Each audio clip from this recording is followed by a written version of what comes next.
This program, Creative Problem Solving, Learning to Think Outside the Box, is brought to you by the Office of Formation and Discipleship within the Archdiocese of Atlanta. Hello and welcome. Thank you for your interest in learning. My name is Bill Clark. I will be the presenter for this program. If you have any questions or desire additional information, you may contact me on my direct line at 404-920-7635 or by email at wclark@archatl.com. Let us open with a prayer. But before we get to the prayer, let me read a quote by Andrew Newberg in his book, How God Changes Your Brain. Meditation and prayer have beneficial effects on our brains, improving concentration and calmness.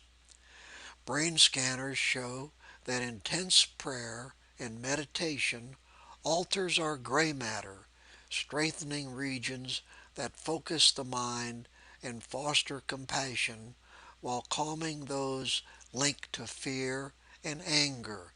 End of quote. So that will set the stage for our prayer. Dear God, thank you for providing us with sound minds and bodies. We ask that you open our minds today and strengthen our intellect so that we can better use these creative gifts in your service. Amen. Let's review the agenda or the learning points for this program. First, what is creativity?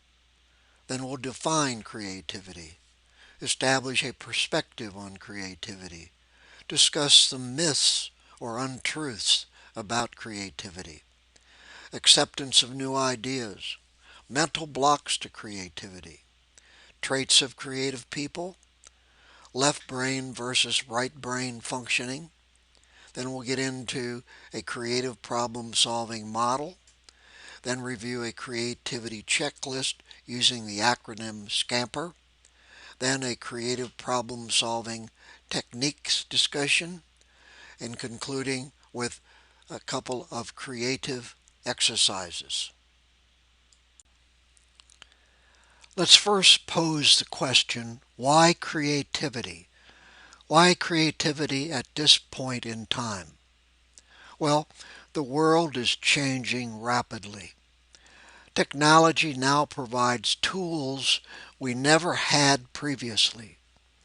Technology also, in a peculiar way, threatens to replace intellectual horsepower if we let it by such things as calculators versus learning arithmetic tables, or with Google having unlimited access to all knowledge in the world.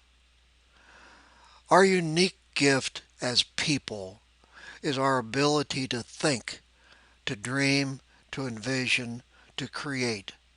That's what's really important. That is why we need to have more creativity at this point in time. Let's focus for a second on creativity and you.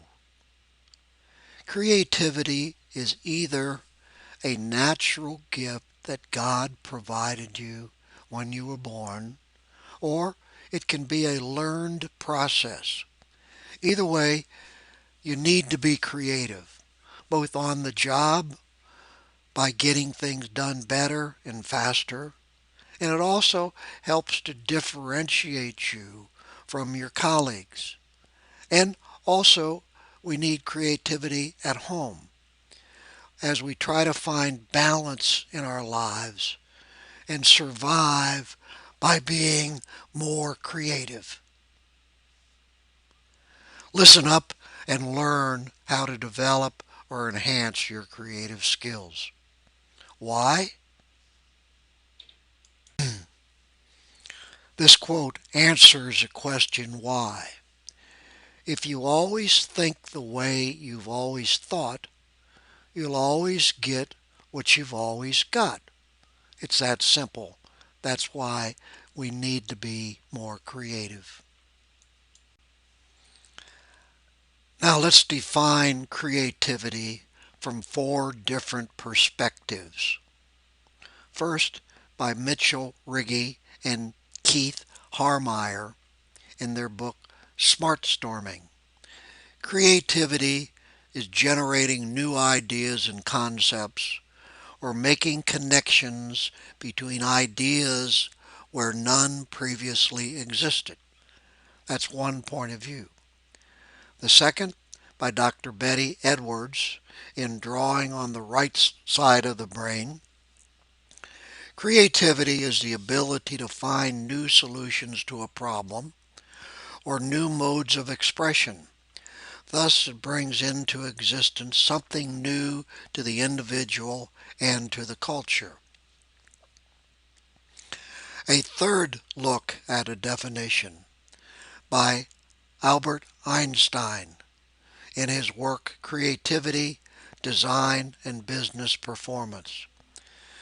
Creativity is seeing what everyone else has seen and thinking what no one else has thought. And the fourth perspective, a definition out of Wikipedia, creativity is the ability to generate innovative ideas and manifest them from thought into reality. The process involves original thinking and then producing. So there are different ways to look at creativity, and these were some of them. Let's establish a perspective on creativity. Creativity flourishes in art, music, literature, the sciences, in laboratories, and in research. We expect to see creative people in these areas. However, the need for creativity is everywhere. Creative people are needed everywhere. Perhaps the greatest creative potential is in the minds and experiences of ordinary people who have not attempted to use their natural creative instinct or learn how to be more creative. Now let's look at some myths or untruths about creativity. First is some people think you are born with a creative instinct. You can't learn to be creative. Either you have it or you don't. Secondly, the smarter you are, the more creative you are. Some people think that. Thirdly, the young are more creative than the old. Fourth, creativity is reserved for the flamboyant risk takers. And five, creativity is a solitary, one person, all by themselves act. And number six, you can't manage creativity. It is what it is. Well, all of these statements are not true. Creativity is much more than any of these myths. Creativity involves an ability of a person to accept and be open to new ideas. But many people reject new ideas out of hand simply because they're new. Some think that new ideas threaten the status quo. We love the status quo as people because we are creatures of habit. A key learning point is this: habits and status quo are the adversaries of creativity and creative problem solving. You want to do away with both habits and status quo. Now let's review a few examples of how some people have a difficult time accepting new ideas. The horse is here to stay, but the automobile is only a novelty, a fad. This was said by the president of the Michigan Savings Bank in 1903, advising Henry Ford's attorney not to invest in Ford Motor Company. He did anyway and parlayed $5,000 into $12.5 million. The second example, I think there is a world market for about 5 computers, said by Thomas J. Watson, chairman of IBM in 1943. Wow. The third, that's an amazing invention, but who would ever want to use one of them? Speaking about the telephone, President Rutherford B. Hayes participated in a trial telephone conversation between Washington and Philadelphia in 1876.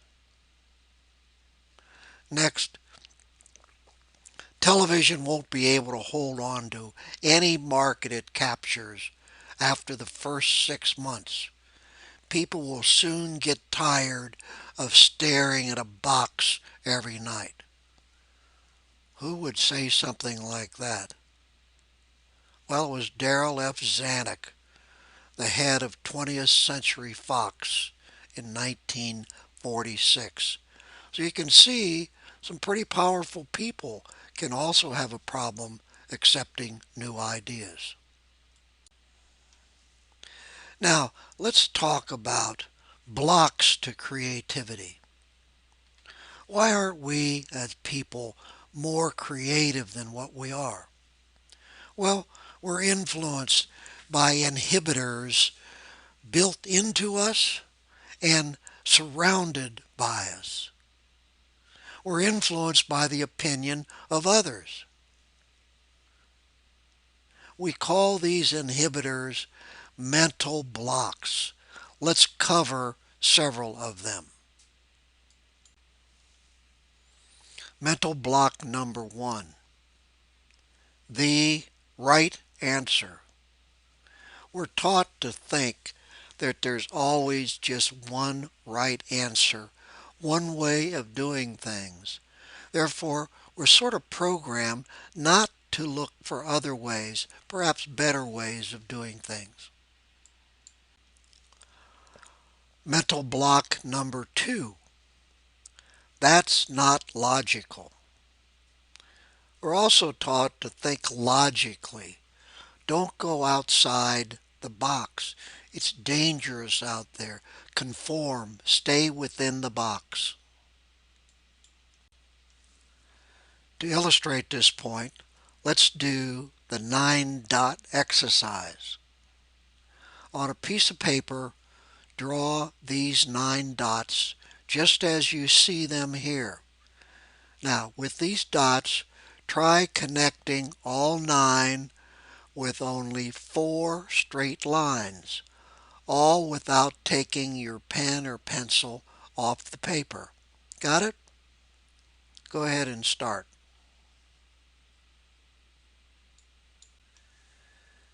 Here is a solution to the 9-dot exercise. The only way to connect all 9 dots with just 4 lines is to go beyond the boundaries of the dots.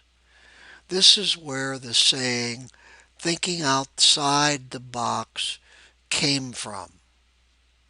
How did you do? Mental block number 3.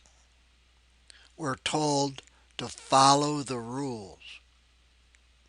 Here are 3 reasons why we should intentionally learn to break the rules. Rules are made based on current conditions, but conditions change over time, yet we continue to follow the outdated rules. So, get into the habit of not following the rules in order to be more creative. Mental block number 4. We are reminded oftentimes to always be practical. Theory doesn't put bread on the table. That's what they say. Therefore, be practical when in fact you should try being a little impractical to be more creative. Mental block number 5. Having fun is frivolous. Get serious now. The irony is that we get our best ideas when we're having fun. So fun is a good thing when it comes to creativity. Mental block number 6. That's not my area. In other words, the admonition is to stay in your own area. Let them take care of it. It's none of your business. When in fact, there's a need to go outside of your area because that's where you might be able to play an important role in introducing new ideas or concepts. Mental block number 7. Avoid ambiguity. We're admonished to be clear, concise at all times. And the irony is that creativity exists in a world of ambiguity. You need to be able to think differently in order to be creative. Mental block number 8. Don't be foolish. We're all business here. Don't you understand that this is a business? We don't have time for these silly, crazy ideas. So, you really need to be a little foolish in order to be creative. Mental block number 9. To err is wrong. Whatever you do, don't make mistakes. Here again, making mistakes is a part of creativity. You have to learn how to take risks in order to be creative. And finally, mental block number 10, and perhaps one of the most common blocks that many of us have. I'm not creative. I can't even draw a circle. If you continue to tell yourself you're not creative, you won't be creative. You have to open up your mind and allow creativity to come out. Now let's review some key principles of creativity that help us eliminate the mental blocks that we've had. First of all, everyone is creative. Individual creativity comes from the expression of individual authenticity. Team creativity comes from the appreciation and synergistic use of differences within the team. Playfulness increases the likelihood that creativity will occur. And, importantly, the more we believe we are creative, the more creative we will be. Now let's review the traits of creative people. People who are really creative have certain things in common, and we can learn from these traits and begin to emulate them in order to be more creative ourselves. Creative people tend to have courage to try new things and risk failure. They have intuition and logic to help them make decisions and produce ideas. They have a playful nature. Humor and fun are the ultimate creative act, and they enjoy having fun. Expressive minds and willing to share what they feel and think.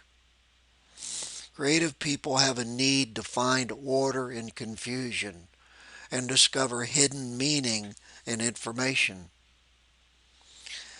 They have a motivation for accomplishment rather than for reward that comes from accomplishment.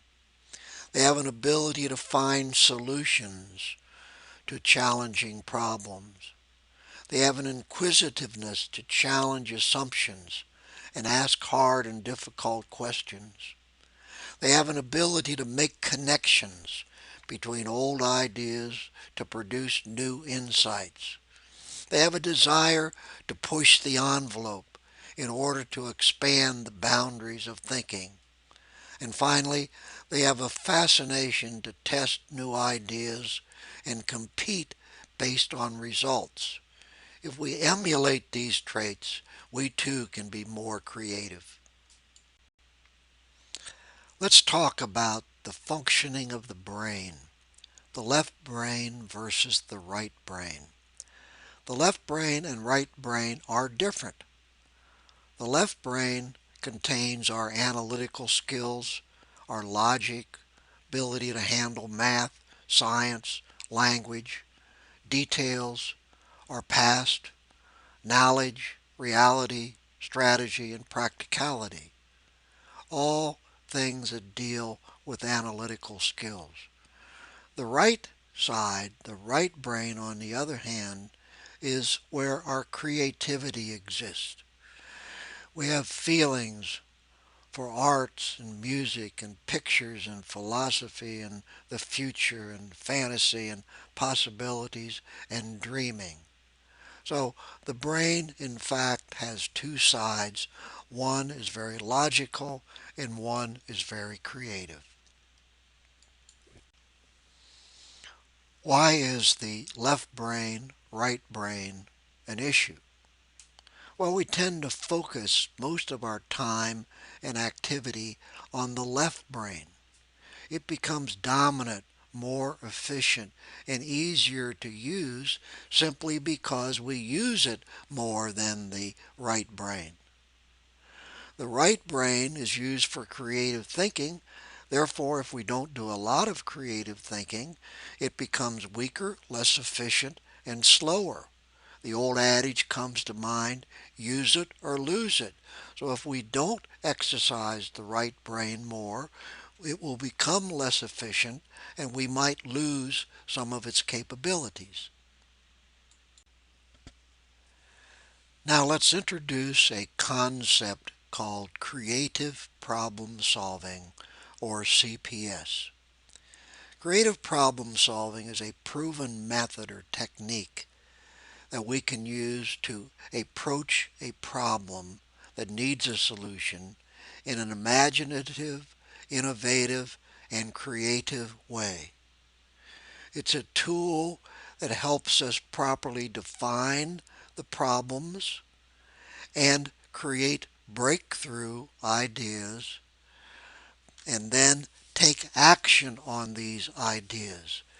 Because an idea is only an idea until it is implemented, then it becomes an action. Let's get into the creative problem solving model. It was created by Alex Osborne way back in 1963. He was the originator of the brainstorming concept, founder of the Creative Education Foundation, and co-founder of a highly successful New York advertising agency, BBD&O, Batten, Barton, Durston, and Osborne. So he had quite a creative background. There are 6 stages within the CPS model. Stage 1 he called mess finding, in which you identify the issue or the problem and state it as well as you possibly can. The second stage is fact finding. You gather data so you can learn more about the issue or the problem. The third stage is problem finding. Clarify the problem as best you can. The fourth stage is idea finding. Generate as many ideas as possible to come up with the best approach. The fifth stage is solution finding. select and strengthen solutions. And the sixth and final stage is acceptance finding. Develop a plan for action to implement the best idea. The theory here behind the model is that if you use these 6 stages in the sequence suggested, you will come up with better, more effective ideas. Let's think about the creative problem solving model in action. It's a model to learn and use to help you become more creative. It's an orderly, staged process that results in more and better ideas and solutions. The key is that it separates the thinking up stage from the judgment stage. Many people fail to come up with effective solutions because they instinctively begin to judge ideas before they're done with the thinking up stage. One way to improve the thinking up phase is to use a creativity checklist. SCAMPER, SCAMPER, is an acronym for idea spurring questions designed to spark your creativity when engaged in creative problem solving. Consider this problem.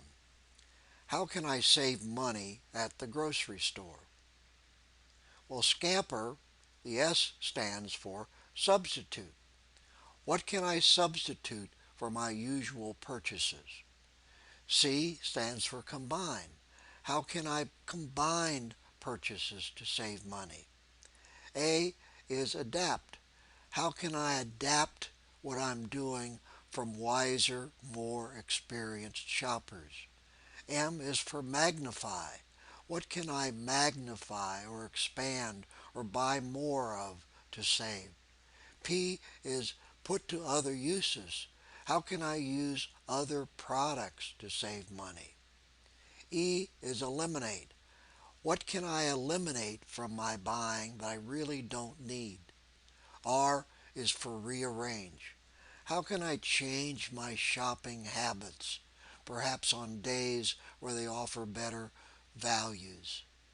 Using SCAMPER, SCAMPER, helps you develop more and better ideas. Creative problem solving techniques are many. We're going to cover just 2 of them. These are proven techniques that do result in more and better ideas. The first is attribute listing, and the second is brainstorming. We'll cover each one.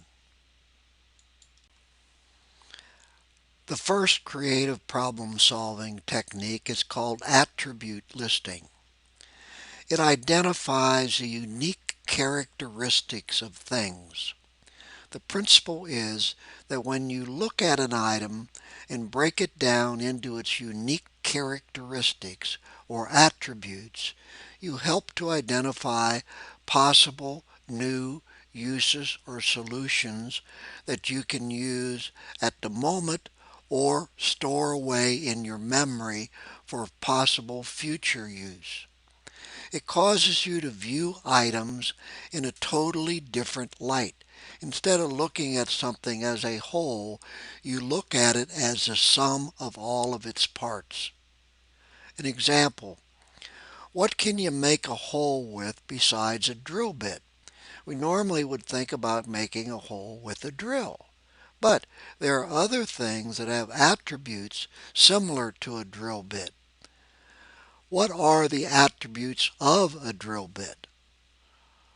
What's it like? Well, it's like the attribute of a pencil, or a barbecue skewer, or a baton, or a letter opener. There are other things that have attributes similar to a drill bit that you could use to make a hole. That's what attribute listing is all about. Now let's do an attribute listing exercise. What are the attributes of a flashlight? Think about it. Think about all of the characteristics that comprise this flashlight. Then make a list of all the attributes you can think of. Go ahead, I'll wait.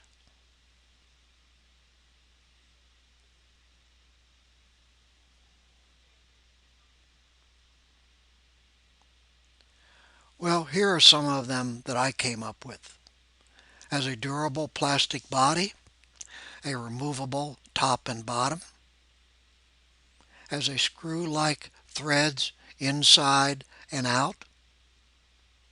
It has a spring and batteries inside, has a light bulb and a reflector, has a glass protector for the bulb, has an on and off switch on top, and inside it's a tube-like design. Those are some of the attributes. So what I would do is store these attributes in my memory for possible other uses for a flashlight other than providing light. Attribute listing allows you to look at things with new eyes, not as a whole, but as a collection or sum of all of its parts. You can store up these attributes of things in your memory. You can go about collecting attributes by wandering around places like hardware stores and just looking at all the things that they have and all of the attributes that these things have. Or in grocery stores, electronic stores, flea markets, antique stores, wherever your mind suddenly is capturing lots of attributes of things rather than just the thing itself. Then you let your creativity suggest other uses for things, other uses for the attributes of things. For instance, the fork as a weapon, or a butter knife as a screwdriver, or a plastic sandwich bag to store other things, or olive oil as a lubricant, a brick as a paperweight, or a coat hanger as a car door opener. So when you begin to look at things through the eyes of attributes, you see many other uses for common things that are around us every day. The second creative problem-solving technique we will cover is brainstorming. It's a technique used to generate lots of ideas. It was created by Alex Osborne, and he established 4 basic rules for brainstorming. Number 1, criticism is ruled out. Do not judge ideas when you hear them. Number 2, freewheeling is welcomed. Let your mind run wild to come up with as many crazy ideas as possible. For instance, there was a brainstorming group that got together out in the Rocky Mountain states to discuss a problem that they had with utility lines high in the mountains. The utility lines would accumulate ice and break, and was very expensive and difficult to go up into the mountains and repair them, especially during really inclement weather. So the group was organized to come up with ways to perhaps solve this problem. Well, they came up with a lot of standard ways, and they were going back and forth with crazy ideas. And finally, one individual said, I tell you what we do. We find a 500-pound canary and we send him up there and let him flap his wings up and down as hard as he can over the lines. That'll break up the ice and he'll fall down and the lines won't break. Everybody laughed at the idea, and suddenly somebody came up and said, Hey, how about let's substitute the canary for a helicopter? And that became the solution ultimately. So what they do now is they fly a helicopter over the lines periodically to make sure that the ice does not accumulate and it breaks down the ice. Therefore, the lines don't get overloaded and break. So free willing brought about a good potential solution to a serious problem. The third part is quantity is wanted. The more, the merrier. The more ideas you have, the better the idea that you'll come up with a better one. Number 4 is combination and improvement are sought. Build and expand on ideas that you are here and let your mind run wild in coming up with as many ideas as possible. Those are the 4 basic rules of brainstorming. Let's talk about the significance of suspended judgment in brainstorming. It's really the key to effective brainstorming. What it is we separate the thinking up phase from the evaluation phase. Brainstorming is intended to think up lots and lots of ideas, but the key is not to evaluate each idea or judge them as you go along. We instinctively tend to judge things when we hear them. We have to learn how to let new ideas trigger more ideas and not premature judging. Prejudice is premature judging. So we can't be prejudiced during the thinking up stage. We wait until it's time to turn off the thinking up stage and then go into the evaluation phase. We now want to do a brainstorming exercise. How many uses can you come up with for a paper clip other than for holding papers together? It's better to do it with a group, but you can do it individually. So take a few minutes and think up as many uses you can think of for a paper clip. I'll wait.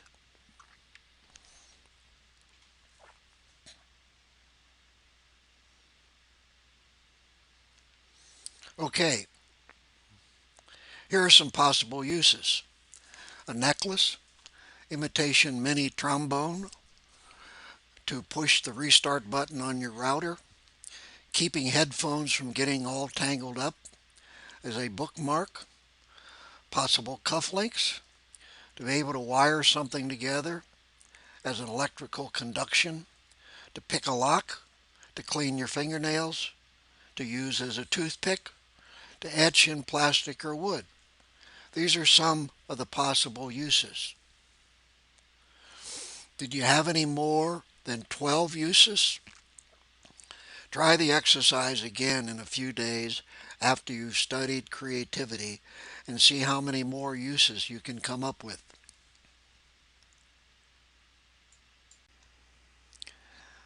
Let's summarize what we've covered in this presentation. Everyone can be creative. For some, creativity is an innate skill, like with artists and writers and scientists, inventors, and musicians. For others, creativity is something that can be learned by using creative problem-solving techniques. You need to avoid mental blocks to creativity. We covered 10 of them. Use the creative problem-solving model.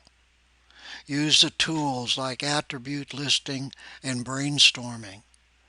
Try to think outside the box. In creative problem solving, separate the thinking up phase from the judgment phase. Do not get involved in premature judging or prejudice. You'll do your best creative work when you're having fun. If you have any questions or desire additional information on this topic, contact me, Bill Clark. My direct line is 404 920 7635, or you can reach me by email at wclark@archatl.com. Thank you very much for your time and attention. Also, thank you for your commitment to learning and your devotion to your ministry. Good luck and God bless you.